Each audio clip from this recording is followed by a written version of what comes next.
ഭൂരിപക്ഷം പ്രവചിക്കുന്ന Facebook പോസ്റ്റുമായി അമ്പലപ്പുഴയിലെ LDF സ്ഥാനാർത്ഥി H. സലാം. LDF അമ്പലപ്പുഴയിൽ 62,000 വോട്ട് പിടിക്കും. BJP 20,000 വോട്ട് പിടിച്ചാൽ LDF ഭൂരിപക്ഷം 10,000 കടക്കുമെന്നും സലാമിന്റെ FB പോസ്റ്റ്.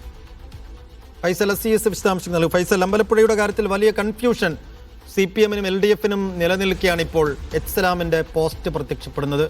എന്താണ് ഇതിലെ കണക്കുകൾ? സൈഫുദ്ദീൻ ഏകദേശം അരമണിക്കൂർ മുമ്പാണ് H. സലാം MLA ഇത്തരത്തിലൊരു ഫേസ്ബുക്ക് പോസ്റ്റ് ഇട്ടിരിക്കുന്നത്. അമ്പലപ്പുഴ മണ്ഡലത്തിൽ LDF വിജയത്തിന് ഒരു കൺഫ്യൂഷനും വേണ്ട, അല്ലെങ്കിൽ ഒരു കൺഫ്യൂഷനും ഇല്ല എന്നാണ് അദ്ദേഹം പറയുന്നത്. ഏറെ വാശിയേറിയ പോരാട്ടമായിരുന്നു, അതിൽ അഭിമാനകരമായ വിജയം നേടുമെന്നും അദ്ദേഹം പറയുന്നുണ്ട്. LDF 62,000-ലധികം വോട്ട് നേടും.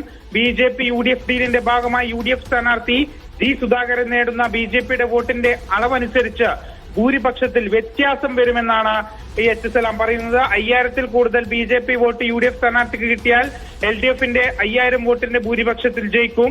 BJP 20,000-ന് മുകളിൽ നേടിയാൽ LDF ഭൂരിപക്ഷം 10,000 കടക്കുമെന്നുള്ള കാര്യം കൂടി അദ്ദേഹം പറയുന്നുണ്ട്. ഏതായാലും അമ്പലപ്പുഴയിൽ വഞ്ചനയുടെ രാഷ്ട്രീയത്തോട് സലാം പറയും എന്നാണ് അദ്ദേഹം പറയുന്നത്. അമ്പലപ്പുഴയിൽ വിജയം ഉറപ്പാണെന്നും LDF തുടരുമെന്നും അമ്പലപ്പുഴ വളരുമെന്നും H. സലാം ഫേസ്ബുക്ക് പോസ്റ്റിൽ കുറിക്കുന്നുണ്ട്. കണക്കുകൾ നിരത്തി വിജയം ഉറപ്പെന്ന് പറയുന്നു H. സലാം, LDF സ്ഥാനാർത്ഥി അമ്പലപ്പുഴയിലെ.